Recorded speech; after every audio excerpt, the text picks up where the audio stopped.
28 young lives vanished or were taken within 2 terrifying years, leaving one American city haunted by questions that still remain unanswered. Atlanta had always been a place where children filled neighborhood streets, until disappearances slowly transformed ordinary routines into constant fear and suspicion. Every missing child brought another grieving family, another desperate search, and another reminder that nobody knew who might disappear next.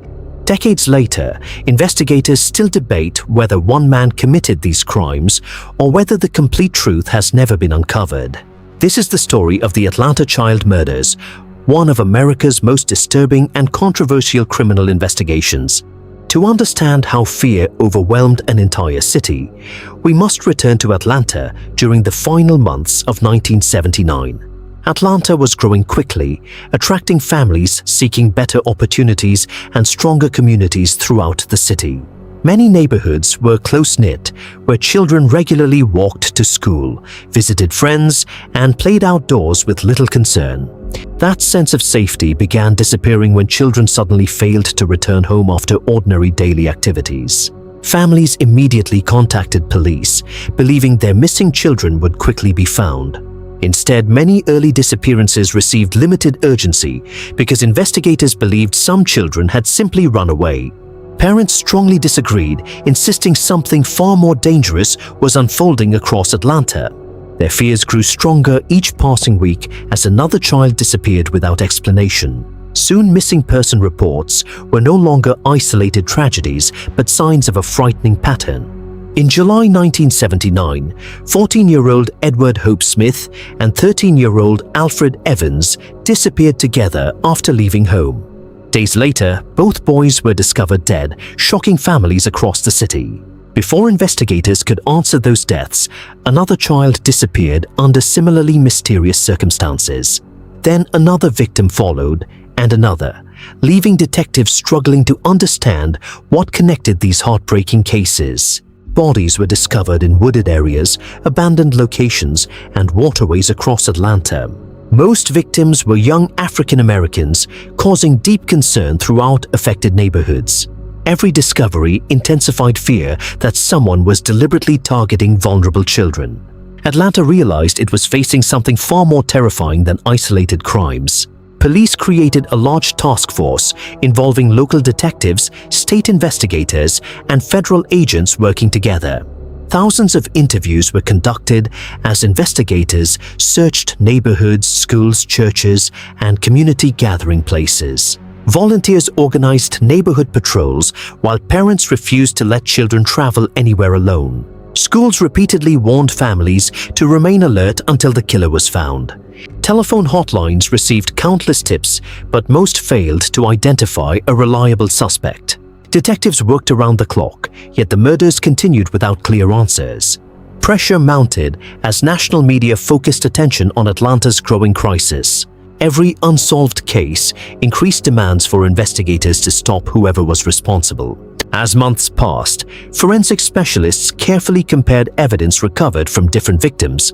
They noticed unusual fiber similarities appearing across several separate murder investigations.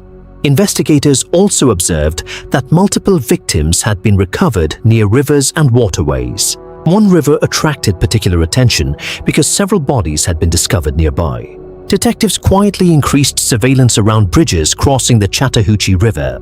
They believed the killer might eventually return to dispose of another victim. Meanwhile, families continued living under relentless uncertainty and heartbreaking fear.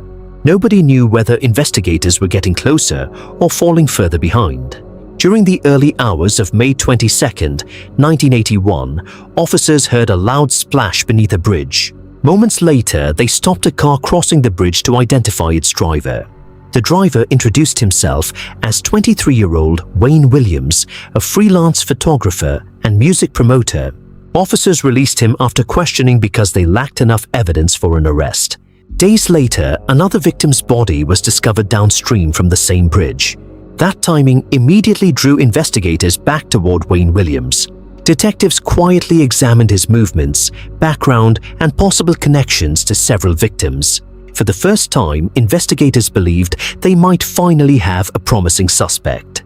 Forensic testing compared fibers found on victims with materials recovered from Williams's home and vehicle. Investigators concluded the fiber evidence showed significant associations linking multiple cases to Williams. Williams denied involvement and insisted investigators had reached the wrong conclusion. Prosecutors eventually charged him with murdering 2 adult victims connected to the wider investigation. During trial, forensic evidence became a central part of the prosecution's case. In 1982, Wayne Williams was convicted of those 2 adult murders. Authorities announced they believed he was responsible for many Atlanta child murders. Yet many families questioned whether every victim could truly be connected to one individual. Williams was never tried for the deaths of any child linked to the investigation. He continued maintaining his innocence while serving his prison sentence. Independent journalists and investigators later revisited evidence, searching for overlooked mistakes and unanswered questions. Some experts supported the official conclusions, believing forensic evidence strongly connected Williams to numerous killings.